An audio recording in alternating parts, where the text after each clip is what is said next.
এটা হলো এপসনের L-on8050 converted DTF printer. আজ আমরা এটাকে আনবক্সিং করব এবং দেখব এর সঙ্গে ইনক্লুড আমরা আরও কোন কোন জিনিস পেয়েছি। তো চলো আনবক্সিং করা যাক। আর হ্যাঁ, কেউ যদি এই প্রিন্টারের সম্পর্কে কোনো কিছু জানতে চান তো নিচে ডেসক্রিপশনে আমাদের নাম্বার দেওয়া আছে, তো আমাদের সঙ্গে কন্ট্যাক্ট করতে পারেন। তো চলো আনবক্সিং করা যাক।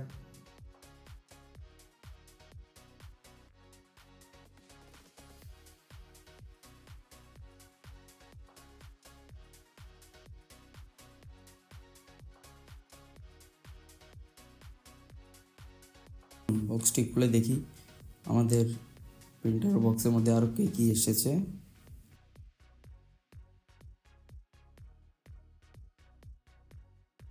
আমরা ফার্স্টেই দেখতে পাচ্ছি একটি ইউএসবি কেবল।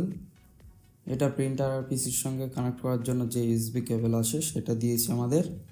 একটি ট্রেও দিয়েছে, যেটি প্রিন্টারের ট্রে থাকে সেই প্রিন্টারের ট্রে তো খুলে রেখে দিতে হয়, এই ট্রেটি ইনস্টল করতে হয় প্রিন্টারে।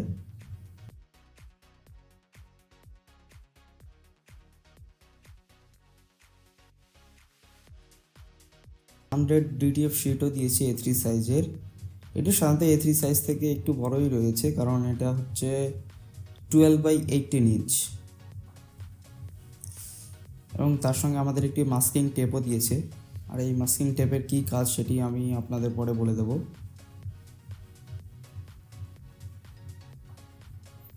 আর আমাদের তার একটি 1 কেজির ডিটিএফ টিপিইউ পাউডার দিয়েছে এবং পাউডারের কোয়ালিটিও খুবই ভালো।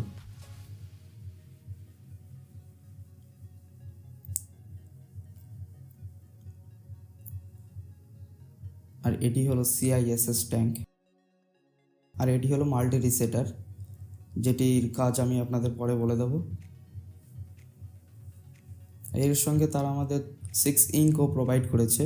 তো ইঙ্কের কোয়ালিটিটা কেমন সেটা আমি আপনাদের প্রিন্ট করে দেখাবো।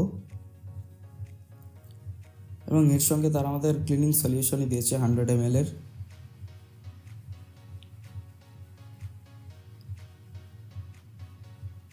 আর এটা হলো পাওয়ার কেবল। প্রিন্টারটি সেট আপ করে দেখি, একটি প্রিন্ট বের করব, দেখব প্রিন্টিংয়ের কোয়ালিটি কেমন আসে। আপনারা সঙ্গে থাকবেন, দেখুন কেমন কোয়ালিটি প্রিন্টিংয়ের। তো আমার প্রিন্টারটি সেট আপ করা হয়ে গেছে, ইঙ্কও আমি ভরে নিয়েছি, প্রিন্টিংয়ের যে সফটওয়্যারটি আসে সেটিও ইনস্টল করে নিয়েছি। এখন একটি প্রিন্ট বের করব এবং দেখব প্রিন্টিং কোয়ালিটি, প্রিন্টারের স্পিডটা কেমন আছে। তো চলুন একটি প্রিন্ট বের করে দেখি প্রিন্টিংয়ের কোয়ালিটি কেমন হয়। এখন প্রিন্টিংয়ের যে সব সেটিংগুলো আছে সেগুলো সেট করছি এবং সেট করে একটি প্রিন্টিংয়ের কমান্ড দিই। তো দেখি প্রিন্টিংয়ের স্পিডটা কেমন। তো চলুন একটি প্রিন্ট বের করে দেখি কেমন হয়। তো আপনারা দেখতে পাচ্ছেন প্রিন্টারটি প্রিন্টিং শুরু করেছে। তো দেখি কত সময় নেয় একটি A3 সাইজের প্রিন্টিং বের করতে।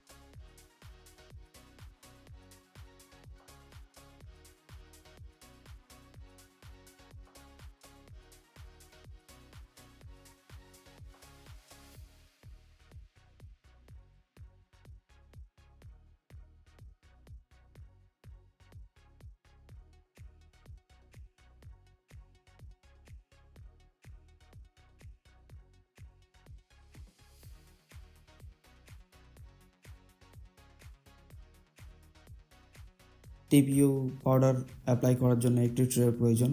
ট্রের মাঝখানে আমি কিছু পাউডার রেখেছি। তো পাউডারটি এখন ডিটিএফ শিটে অ্যাপ্লাই করব। তো চলুন অ্যাপ্লাই করি। আর হ্যাঁ, এই পাউডারটি অ্যাপ্লাই করার সময় একটু খেয়াল রাখতে হবে যে প্রিন্টিংয়ের উপরে আপনার যেন কোনো হাতের টাচ না লাগে, কারণ টাচ লাগলে এখনও ডিটিএফ যে প্রিন্টটা বেরিয়েছে সেটা ভিজে, তো টাচ লাগলে সেখানে প্রিন্টিং উঠে যাওয়ার ভয় থাকে। তো একটু কেয়ারফুলি এটা করতে হবে। তো চলুন আমরা পাউডারটাই অ্যাপ্লাই করি। অ্যাপ্লাই করার পরে কিউরিং করব এবং দেখব প্রিন্টিং কোয়ালিটি কেমন। কিউরিং করার জন্য হিট গানার ইউজ করব, কারণ আমাদের কাছে এখন ডিটিএফের যে ডেডিকেটেড ওভেনগুলো থাকে সেগুলো নেই। তো আমরা এই হিট গানারই এখন ইউজ করব। হিট গানের আমি টেম্পারেচার সেট করব 400 ডিগ্রি সেলসিয়াস। তো এটিকে আমরা খুবই সাবধানভাবে দূর থেকে অ্যাপ্লাই করব প্রিন্টিংয়ের উপরে, কারণ যখনই আপনি কাছ থেকে এটি ইউজ করবেন তো আপনার যে ডিটিএফ শিটটি সেটা কুকড়ে যাবে। তো কিউরিং করা আমাদের শেষ। তো আপনারা এখন দেখতে পাচ্ছেন যে ডিটিএফের কোয়ালিটিটা কেমন হয়েছে। একদম প্রপার ডিটিএফের যে পাউডারটি সেটি মেল্ট হয়েছে এবং প্রিন্টিং কোয়ালিটি বেস্ট। আমার মতে প্রিন্টিং কোয়ালিটিটা খুবই ভালো। তো আপনারা কেউ যদি এর প্রিন্টিং টেস্ট দেখতে চান, নিচে আমাদের ইনস্টাগ্রাম আইডি দেওয়া আছে, তো ইনস্টাগ্রাম আইডিতে আমরা প্রিন্টিং করে দেখাই। থ্যাংক ইউ সবাইকে এই পর্যন্ত ভিডিওতে জুড়ে থাকার জন্য। তো নেক্সট একটি ভিডিওতে আবার দেখা হচ্ছে। জয় হিন্দ, বন্দে মাতরম।